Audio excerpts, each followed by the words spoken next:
you've been trying to lose weight, but now you're plateaued and you're kind of stuck, here's 3 things you can do to break that plateau. Number 1 is take a break from weight loss. I know that sounds so weird, right? Like, aren't I supposed to keep trying to lose weight? But here's what happens is when you stay in a deficit for too long, your body wants to conserve energy, wants to store fat. It's kind of like a metabolic adaptation where your metabolism just slows down and then you can't lose any more weight. So you're going to plateau and then you're going to end up going backwards. But if you take a break instead and get out of a deficit, get you back up to your normal basal metabolic rate of food that you need, and do that for maybe even a month. Like typically with my clients who, first they'll lose 20 pounds on average in 6 weeks or more. Actually, it's about 25 for women. We take a 4 to 6 week break, increase their foods, and making sure they have the right amounts. And that helps their body stabilize naturally, but not want to go back the other way, because then when they start losing weight again, now their body's kind of like starting over fresh and they can drop another 25 pounds on average in 6 weeks is what we typically see. Number 2 is start focusing on what kind of food you've been eating, not just on how much.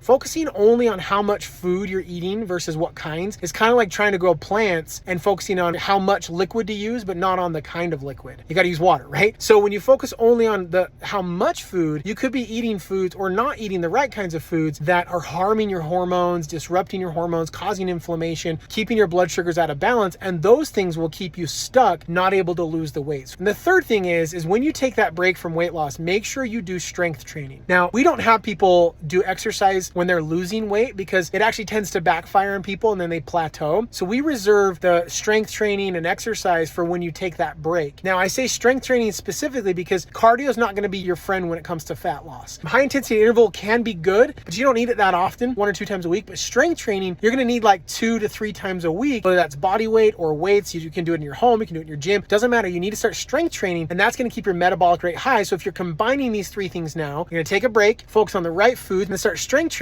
Do that for like 4 to 6 weeks. And then when you create a deficit, you're going to be able to actually lose the weight again.